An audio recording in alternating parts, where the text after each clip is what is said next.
Why did I?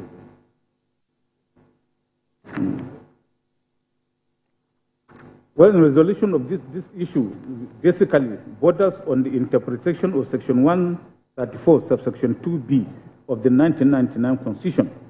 The appropriate starting point for the resolution of this issue, therefore, is to reproduce, for ease of reference, Section 134(2)A and B of the Constitution of the Federal Republic of Nigeria, 1999, as amended, the interpretation of which is in contention. It reads thus: a candidate for an election to the office of president shall be deemed to have been duly elected, where there being more than 2 candidates for the election.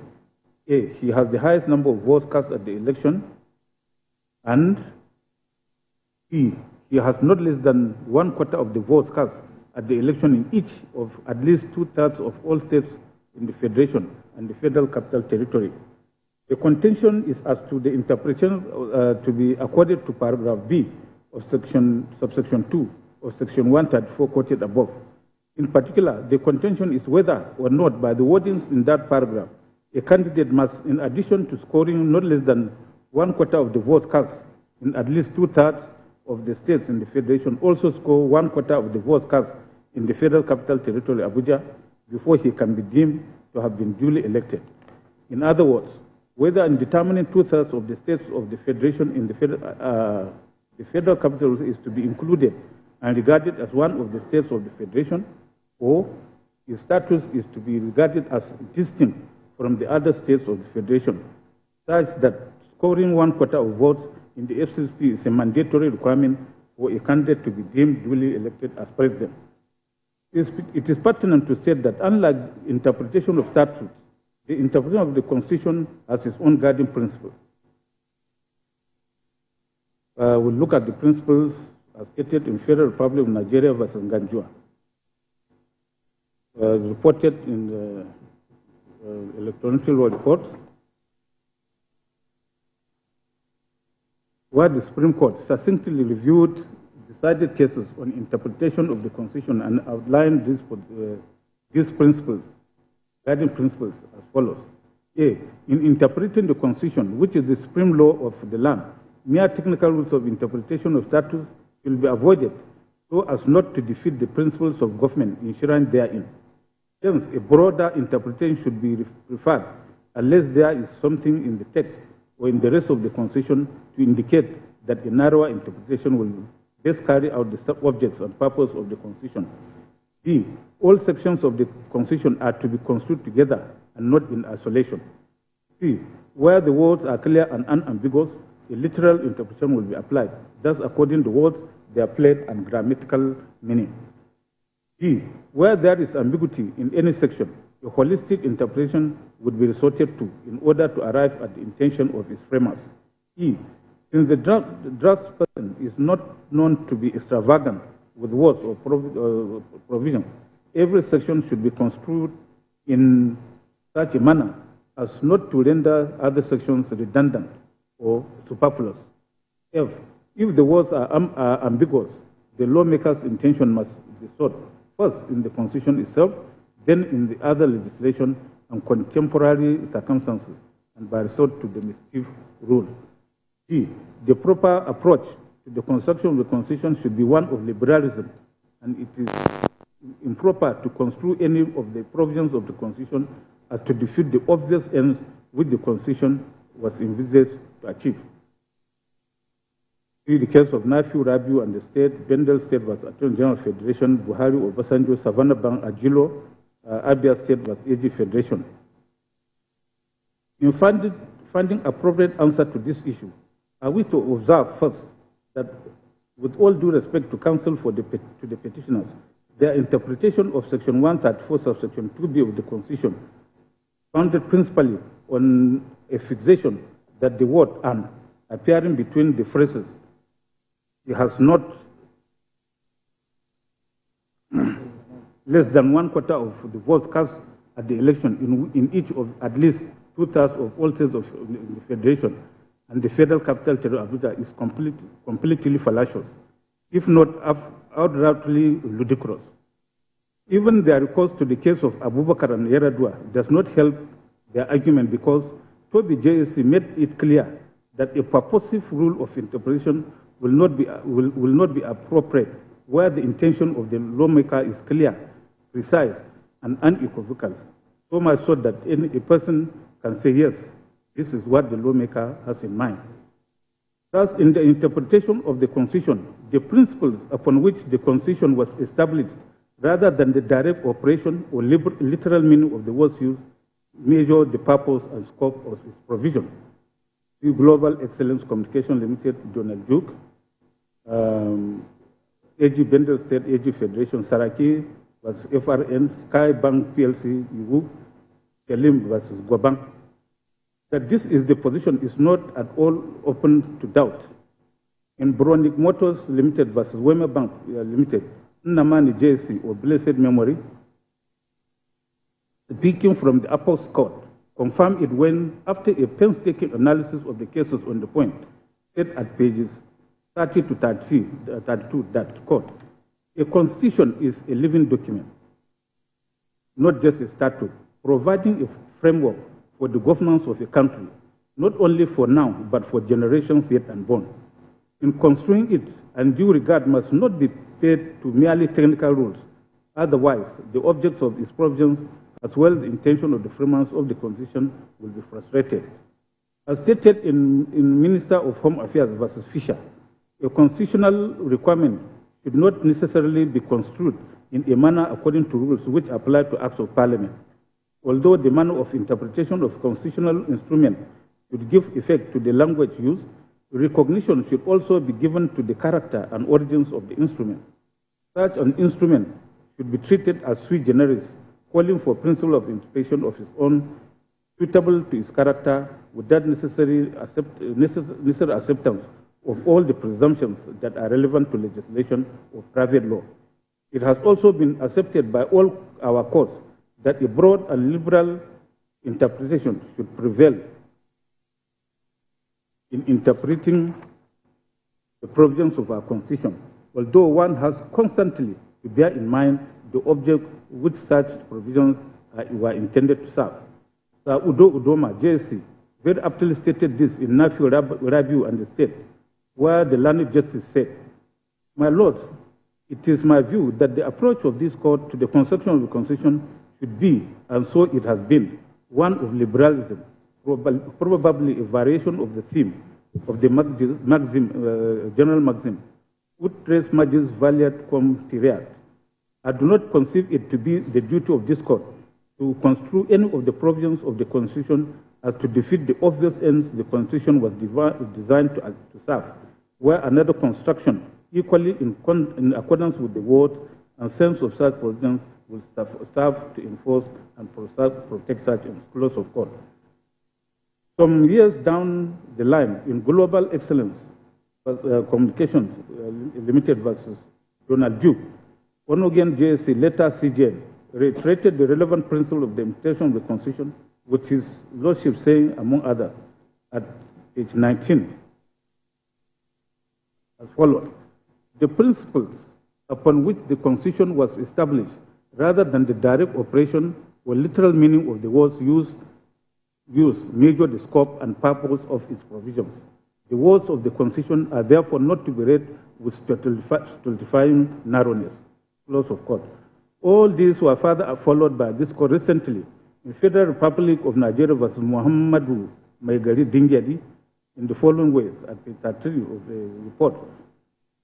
One main guiding post is that the principles upon which the Constitution was established, rather than the direct operation or literal meaning of the words used, measure the purpose and scope of its provisions. See Global Excellence Communication and other cases.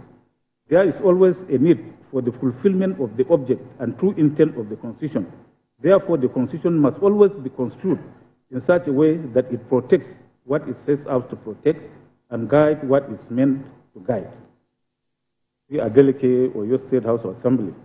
In interpreting the Constitution of a nation, it is the duty of the court to ensure the words of the Constitution preserve the intent of the Constitution. Every Constitution has a life and moving spirit within it, and it is this spirit that forms the raison d'etre of the Constitution, without which the Constitution will be a dead piece of document. The life and moving spirit of the Constitution of this country is captured in the preamble. It has been held that when a constitutional provision is interpreted, the cardinal principle is to look to the preamble to the Constitution as guardian star, and the directive principles of state policy as the book of interpretation, and that while the preamble embodies the hopes and aspirations of the people, the direct principles set out the proximate grounds in the governance of the country. Thakur and Union of India. In other words, in interpreting the words of Section 212(1)A of the 1999 Constitution as amended, the court should be guided by principles upon which the Constitution was established, rather than by direct operation or literal meaning of the words used in the provision, and where the literal meaning of the words used are not in consonance with the guiding principles. Literal interpretation must be jettisoned to another approach that accords with the guiding principles of the Constitution. The interpretation that would serve the interests of the Constitution and best carry out its objects and purpose must always be preferred. Close of court. Following these well-settled principles, our first port of call in unlocking the argument of the petitioners is the preamble to the 1999 Constitution and the direct principles of state policy contained therein, all of which embody the principles of the Constitution.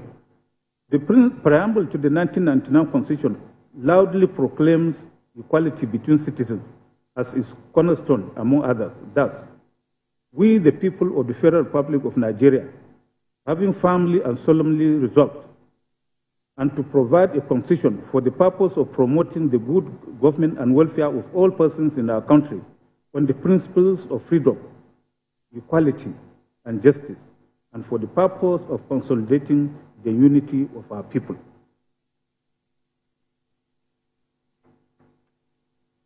Do hereby make and give to ourselves the following Constitution. For those who are not used to reading preambles, the Constitution, still in its fundamental objectives and directive principles of state policy, contained in Chapter 2 of the Constitution, which this court aptly described as the road to construction in Federal Republic of Nigeria, and Dingedi repeats this equality principle. Under its social objectives provision of that chapter in Section 17 thereof, it again proclaims that 1. The state social order is founded on ideals of freedom, equality, and justice. 2. In furtherance of the social order, every citizen shall have equality of rights, obligations, and opportunities before the law. Equality of rights in every citizen, as stated in this provision, cannot by any means be read to exclude equality of the weight and value of their votes. No, it includes it. Even more so, when the issue here is the right of every such citizen to elect with their votes their president, whose policies are supposed to and will affect all of them equally, regardless of which part of the country they reside or live.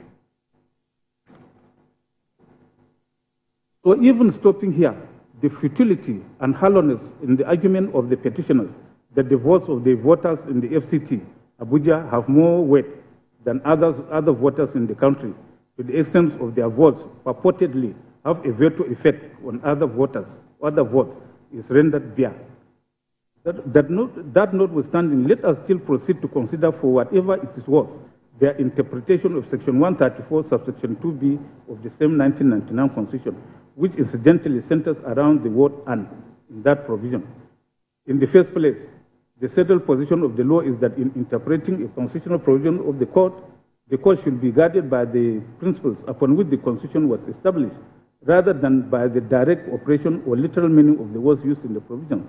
And where the literal meaning of the words used are not in consonance with the guiding principles, literal interpretation must be jettisoned for another approach that accords with the guiding principles of the Constitution. It is quite clear that a calm reading of Section 134(2)B of the Constitution will leave no one in doubt that the use of the word "and" by the framework between the words all all states in the Federation and the Federal Capital Territory Abuja indicates nothing more than that the framers understandable desire for consistency in referring to the Federal Capital Territory by that name, as it is done all through the Constitution whenever reference is made to the Federal Capital Territory. The word and Federal Capital Territory Abuja do not by any means imply the meaning imputed to it by the petitioners. In any event, Section 299 of the Constitution dispels any lingering doubt that may still be existing in anyone's mind by stating that the provisions of this Constitution shall apply to the Federal Capital Territory Abuja as if it were one of the states of the Federation, then ABC. This provision states most unequivocally that the entire provisions of the Constitution shall apply to the Federal Capital Territory as if it were one of the states of the Federation.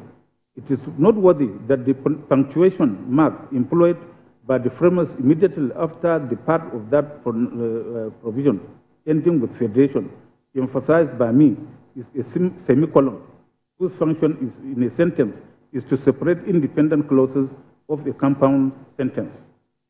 See Merriam-Webster's online dictionary, which defines semicolon as a punctuation mark used chiefly in a coordinating function between major sentence elements, such as independent clauses of a compound sentence. Wikipedia also explains its use thus.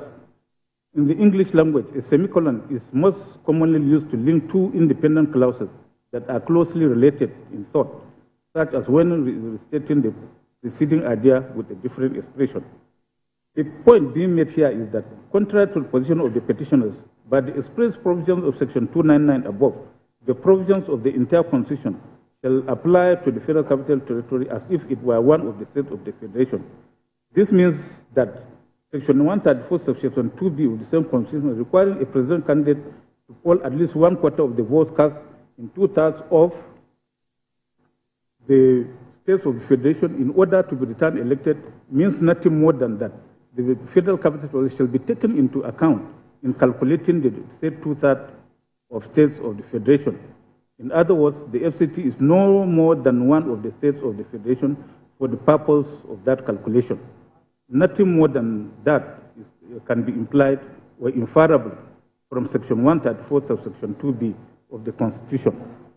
If anything, this position is confirmed in the cases of Bakari and Ogundipe, where it was said by the Apex Court that by virtue of the provision of Section 299 of the Constitution, it is clear that the Federal Capital of Nigeria has the same status of a state. It is as if it is one of the states of the Federation. And in Ibori versus Uboru, where it was confirmed by this court that the Federal Capital Territory Abuja is to be treated like a state by virtue of Section 299 of the Constitution. If the Federal Capital Territory Abuja is to be treated like any other state, then it is not superior to or inferior to any other state in Nigeria. It is also my considered view that if the framers had wanted to make scoring 1/4 of votes cast in the Federal Capital Territory Abuja a specific requirement for the return of a presidential candidate, they would have made that intention plain by using words that clearly separate the scoring of 1/4 of votes in the Federal Capital Territory as a distinct requirement. As expressly stated in Section 299 of the Constitution, for the purposes of fulfilling the requirements of Section 134, Subsection 2B of the Constitution, for return of a presidential candidate as duly elected, the Federal Capital Territory Abuja is to be treated as one of the states in the calculation of 2/3 of the states of Federation, such that if the candidate polls 25% or 1/4 of votes in 2/3 of 37 states of the Federation, FCT Abuja inclusive, the presidential candidate shall be deemed to have been duly elected even if he fails to score 25% of the votes cast in the Federal Capital Territory Abuja as the second respondent did. In conclusion, I hold without any equivocation that in a presidential election, polling 1/4 or 25% of total votes cast in the Federal Capital Territory is not a separate precondition for a candidate to be deemed as duly elected under Section 134 of the Constitution. In consequence, issue 4 is also resolved against the petitioners and in favor of the respondents. It is right, Lord, that there is a rebuttable presumption of regularity with respect to election results, and it is for a petitioner who challenges that result to rebut that presumption with credible evidence. This settled principle was stated by the Supreme Court in Buhari and Anil, and Milsom and Peter cite others. Also in Udom Gabriel Emmanuel versus Umana Okon Umana and others. All citations are right.